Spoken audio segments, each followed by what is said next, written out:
Bonjour à tous, bienvenue sur ma chaîne. Pour ceux qui ne me connaissent pas, je suis Marianne, maman de 3 enfants, dont la toute petite dernière qui est arrivée il y a même pas 1 mois et demi. Et dans cette vidéo, je vais vous expliquer un peu mon parcours avec mon accouchement sans péridurale. Alors j'avais dans l'idée avec cette dernière grossesse d'avoir un accouchement le plus naturel possible et sans péridurale. En fait, pour ma première grossesse, donc mon premier accouchement, j'ai eu la péridurale, mais c'était vraiment de justesse. Pour la seconde, je n'ai pas eu la péridurale, mais cette fois-ci, je n'étais pas du tout préparée et je l'ai un peu mal vécu, j'avoue. Et donc pour celle-ci, je voulais vraiment me sentir prête en me disant que comme j'avais réussi, entre guillemets, à accoucher sans péridurale, pour la deuxième, je voulais retenter l'expérience pour cette troisième et dernière grossesse, mais en étant préparée quoi, pour que vraiment il y ait une grande différence. Et effectivement, il y a eu une très grande différence. Donc déjà, si je peux vous donner un conseil, que vous souhaitez ou non la péridurale, préparez-vous psychologiquement à ne pas la recevoir, parce que vraiment ça peut vraiment changer la donne en fait sur la façon dont vous allez ressentir les choses, etc. Comme je vous l'avais dit, moi j'ai assez mal vécu mon deuxième accouchement. Alors, c'était très bien, on va dire. C'était un de mes plus beaux accouchements parce que j'ai pas eu la péridurale. Mais je l'ai un peu mal vécu sur l'instant parce que j'étais vraiment pris de panique en fait. Et donc de me préparer là vraiment comme il faut. Donc que ce soit, enfin on va en reparler juste après, mais que ce soit avec la respiration, en me renseignant sur le sujet, etc. Ça a fait, je pense, vraiment une grande différence. Donc si vous êtes sur cette vidéo, c'est que ça vous intéresse aussi. Donc écoutez, j'espère que mon expérience pourra aussi vous aider. Alors la première chose qu'il faut savoir, c'est que, encore une fois, la préparation est vraiment très importante. Si vous voulez avoir un accouchement qui soit le plus naturel possible, il faut vraiment une bonne préparation, je pense. Parce qu'on n'a pas cette béquille, entre guillemets, de prendre la péridurale, si c'est votre souhait. Encore une fois, il n'y a pas de... Enfin, si vous souhaitez avoir la péridurale, il n'y a aucun souci avec. J'ai vécu aussi un accouchement avec péridurale et je ne me voyais pas du tout vivre un accouchement sans péridurale. Mais c'est le fait d'avoir eu un deuxième accouchement sans péridurale qui m'a donné envie d'essayer cette fois-ci. Mais voilà, donc du coup j'ai vraiment vécu... Bon, on a une petite crevette qui nous a rejoint. Donc du coup je vous expliquais que vraiment la préparation ça a tout changé pour cette troisième grossesse. Et enfin voilà, il n'y a pas de débat à avoir si vous souhaitez avoir la péridurale, libre à vous, au contraire. J'ai eu la péridurale pour mon premier. Pour mon deuxième, je souhaitais l'avoir aussi. Mais c'est parce que j'ai vécu cet accouchement sans péridurale que j'avais envie de retenter l'expérience, et cette fois-ci en étant beaucoup plus préparée et armée, on va dire. Alors au niveau de la préparation, qu'est-ce que j'avais mis en place? Eh bien déjà j'avais écouté un podcast qui est de Sandra Ambos, je sais pas comment ça se dit, Ambos, et ça s'appelle Naissance d'une maman. Et j'ai pioché les épisodes qui m'intéressaient, et il y en avait un notamment sur l'accouchement sans péridurale et un autre sur la respiration. Et j'ai trouvé vraiment très très intéressant. Donc ça allait on va dire en adéquation avec la préparation à l'accouchement que j'avais fait avec ma sage-femme, qui nous avait expliqué aussi au niveau de la, au niveau de pardon, de la contraction, quand est-ce qu'il fallait respirer, etc. Donc c'était vraiment très intéressant. Je vous conseille d'aller faire ces préparations, ces cours de préparation à l'accouchement avec votre sage-femme, même si voilà, ça fait déjà plusieurs grossesses que vous vivez. Moi, c'était la troisième. J'ai pas fait toutes les séances parce que voilà, par exemple, la valise de maternité, je savais très bien ce qu'il fallait mettre dedans, etc. Mais certaines, notamment les respirations, les positions d'accouchement et aussi l'allaitement, parce que c'était mon souhait d'allaiter. et que des piqûres de rappel, bah voilà, ça fait toujours du bien. Donc vraiment, je vous conseille d'aller voilà, chez une sage-femme pour faire des préparations à l'accouchement ou dans votre maternité. Je sais qu'il y a aussi des maternités qui en proposent.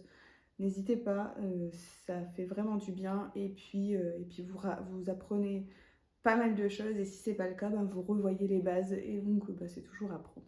Alors, le début du travail. Donc, pour vous expliquer un petit peu, c'était une journée. Donc, ça faisait plusieurs jours que j'étais fatiguée, hein. Vraiment, je sentais que c'était la fin. Et donc, ce fameux jour du 4 mai, j'ai dû aller chercher les enfants à l'école. Et en fait, c'était pas prévu de base. Et donc, j'ai dû un peu me dépêcher pour y aller. Et en me dépêchant, j'ai senti que il y avait un truc. Et donc, je suis allée chercher les enfants à l'école. On a passé le midi ensemble à manger, etc. Et puis, ils sont repartis à l'école. Et là, je me suis dit, on va quand même jeter un œil aux toilettes. Et en fait, j'ai vu que je perdais du sang. Et donc là, tout s'est enchaîné en fait très vite. J'ai téléphoné à la maternité en leur expliquant que je perdais du sang et que du coup, je voulais savoir ce qu'il fallait faire. Et elles m'ont dit que, étant donné que c'était un troisième et que mes précédents accouchements ont été très rapides, qu'il valait mieux que je vienne pour contrôler et voir si tout allait bien, etc. Donc on est arrivé aux urgences vers 16h. Et donc du coup, étant donné que quand je leur ai expliqué que je perdais du sang, etc., ils n'ont pas voulu prendre de risques. Donc on a fait d'abord un monito, voir si tout allait bien pour le bébé. Et puis en fait, il n'y avait rien de particulier. J'avais des contractions, mais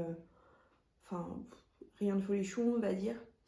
Ensuite, ils m'ont fait un contrôle, donc en regardant mon col. Mon col était un petit peu ouvert, mais rien d'extraordinaire. Il était long, etc. Mais elle avait dit que, voilà, il était quand même... on sentait qu'il était en train de travailler, quoi.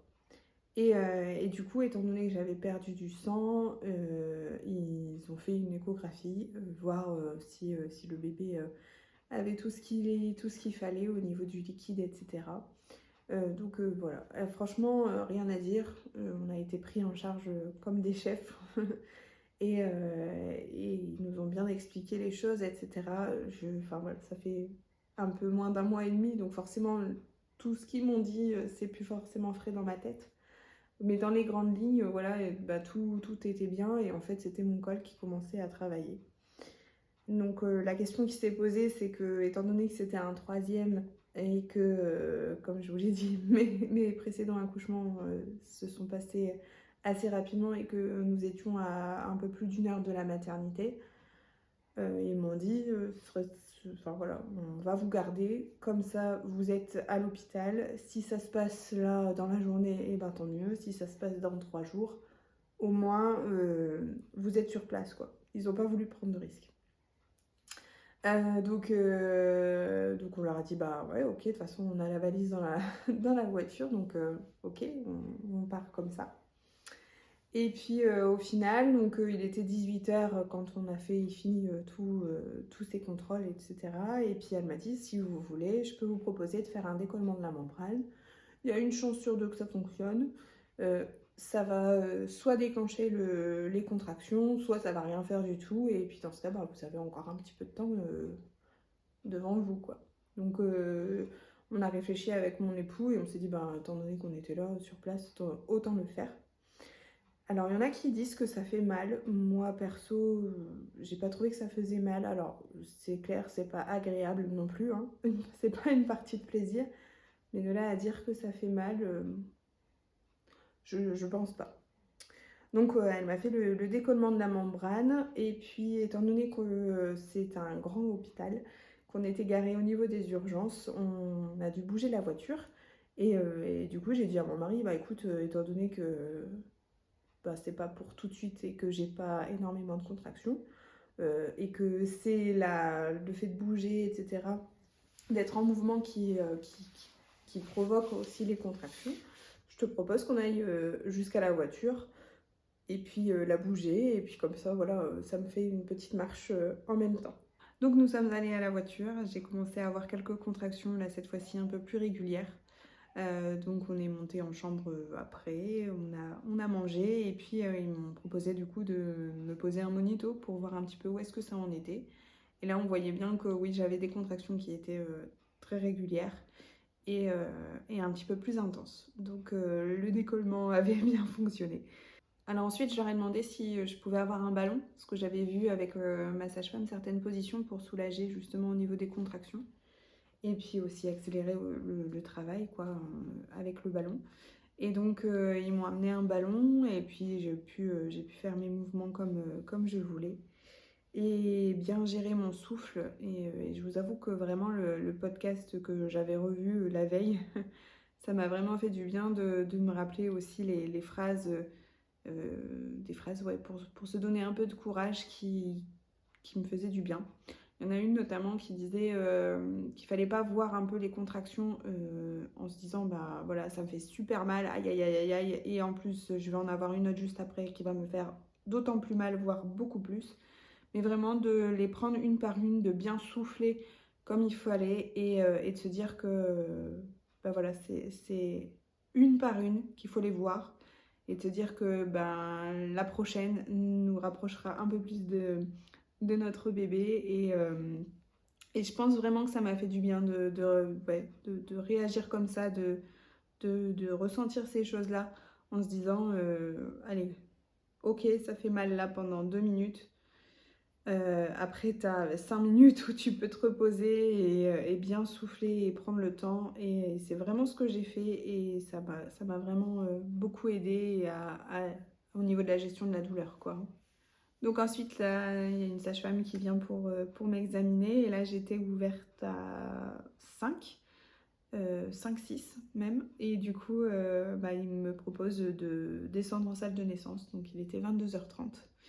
Donc on descend en salle de naissance. Au début, elles m'ont demandé si je voulais marcher. Donc j'avais dit oui. Et puis au final, il y a une des auxiliaires qui a dit non, je vous ai ramené un fauteuil, vous allez aller dans le fauteuil parce qu'il y a quand même pas mal d'escaliers et tout ça, enfin de chemin en fait. Il y avait un ascenseur à descendre et tout ça. Et au final, je pense vraiment que ça a été une sage décision parce que du coup, on est vite arrivé en salle de naissance. Donc on est en salle de naissance et puis donc là ils me réexaminent alors que ça faisait pas très longtemps qu'ils m'avaient examiné, mais je leur avais demandé s'ils pouvaient me réexaminer pour voir où est-ce que ça en était parce que je sentais vraiment que là ça commençait, en fait le travail commençait. Donc là j'étais ouverte à 7. Ils m'ont demandé si je voulais la péridurale, j'ai dit que bah, si je pouvais faire sans, j'aimerais autant faire sans. Donc voilà. La sage-femme a été vraiment adorable. Elle a dit bon bah écoutez, je vous laisse, je vais boire un petit café et puis je reviens. Vous m'appelez surtout quand vous commencez à sentir que ça pousse. Et du coup j'ai dit ben restez là en fait parce que j'ai vraiment l'impression que ça pousse là. Donc du coup elle a dit ok bon bah je vais chercher ce qu'il faut en fait. Donc c'était rigolo quoi. Du coup, elle m'a examinée et oui, effectivement, en fait, elle commençait à pousser. Enfin, elle commençait à vouloir arriver. Et donc, du coup, ils m'ont demandé un petit peu si j'avais une position que je voulais essayer. En fait, je pense que j'ai un peu paniqué à ce moment-là parce que je me suis dit, ouais, ça y est, en fait, on y est. Donc j'ai commencé à ressouffler, à me reconcentrer et j'ai dit bah écoutez non je sais pas dans quelle position j'ai envie d'accoucher vraiment, je vous fais confiance, dites-moi ce qui pourrait être bien. Et bah, étant donné que j'étais déjà allongée, ils m'ont dit bah écoutez on peut se mettre sur le côté et donc je me suis mis naturellement sur le côté. Euh, voilà, donc il y avait mon mari qui était à ma gauche. Et puis bah, ça a commencé, en fait le travail a commencé, donc les contractions là vraiment étaient beaucoup plus intenses. Euh, ça a duré vraiment pas très longtemps, on va dire dans une vingtaine de minutes, elle était là, quoi, en fait. Donc ça s'est vraiment bien passé. En fait, ouais, j'ai eu les contractions, je les sentais, je poussais dès que je les sentais vraiment, tout en soufflant comme il faut, etc. Et puis, ouais, c'était vraiment un travail actif, quoi, donc c'était cool. Et puis en fait, bah voilà, elle est arrivée. Alors, j'étais pas forcément prête pour le cercle de feu, hein, ça je vous avoue. Euh, donc, pour Roxane, c'était un tout petit bébé quand elle est née, donc ma deuxième. Et donc, j'ai pas le souvenir d'avoir ressenti vraiment le cercle de feu. Enfin, si, je l'ai ressenti, mais pas aussi intensément que là. Et je pense que j'aurais dû me renseigner aussi un peu plus sur ce sujet-là. Donc, n'hésitez pas à faire vos recherches sur le sujet. Ça peut faire peur, mais c'est tout à fait faisable. Une autre phrase d'ailleurs qui m'a bien aidée, c'était de se dire que le corps savait et sait accoucher. En tant que femme, on sait accoucher. Et voilà, donc enfin voilà. J'ai un peu d'émotion, c'est un peu chamboulé dans ma tête parce que ouais, ça me replonge dans un beau moment. Et donc en fait, ben voilà, dans notre projet naissance, on avait envie que ce soit mon mari qui me pose du coup notre fille sur moi et ça a pu se faire. Donc c'était d'autant plus magique. Il a pris ma fille dans les bras et puis il me l'a posée sur moi et voilà, ça commençait comme ça, quoi. Donc c'était vraiment très, très intense. Même lui, voilà, a eu beaucoup d'émotions. Et de se dire que voilà, c'est les premières mains, entre guillemets, c'est papa qui l'a eu dans les mains, bah c'est plutôt joli, quoi. Donc voilà, donc c'est à 23h09 que notre fille Oriane a du coup décidé de venir au monde. Alors au niveau du bilan, si je pouvais faire un bilan de cet accouchement, je trouve vraiment déjà, encore une fois, hein, que voilà, vous renseigner sur le sujet, regarder des vidéos, de pouvoir aussi écouter des podcasts, enfin voilà, que vous ayez le plus de choses possibles, d'informations possibles pour pouvoir vous faire une idée et puis pas arriver là, la bouche en cœur et bah, se demander ce qu'on fait un petit peu, quoi. Euh, si voilà, si c'est un projet que vous avez, vraiment préparez-vous. C'est vraiment une chose que je peux vous conseiller. Et, euh, et oui, de se dire que oui, on est capable en tant que femme d'accoucher sans péridurale, sans péridurale. Alors beaucoup vont dire oui, mais ça sert à rien, etc. Chacun fait comme il veut. Moi, je trouve que j'ai quand même eu une récupération beaucoup plus simple avec mes deux derniers accouchements, du coup, par rapport au premier. J'ai vraiment... je pense que, ouais, en fait, oui, sur le moment, c'est super la péridurale. Enfin, du moins, c'est comme ça que moi, je l'ai ressenti, hein.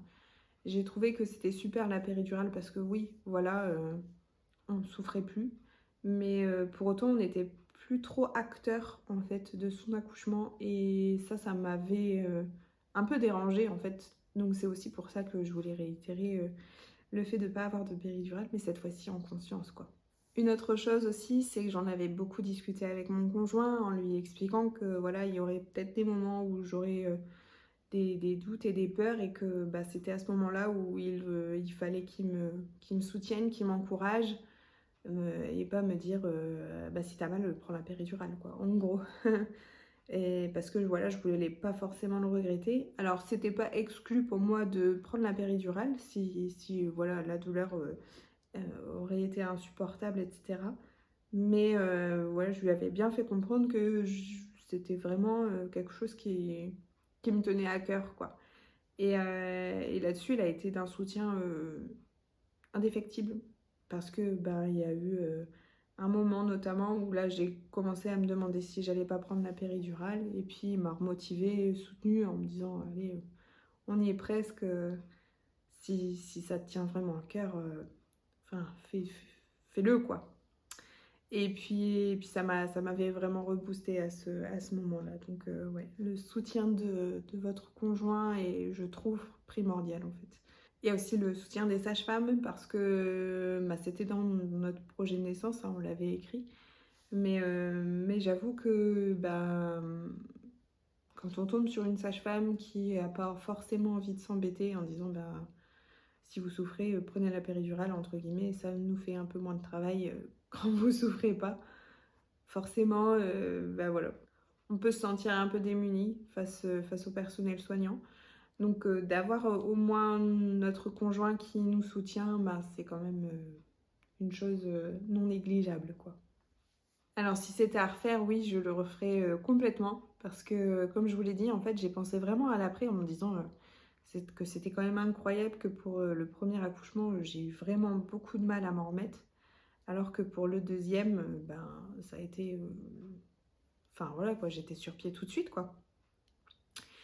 Et, et je pense vraiment que c'est la péridurale qui a fait ça en fait.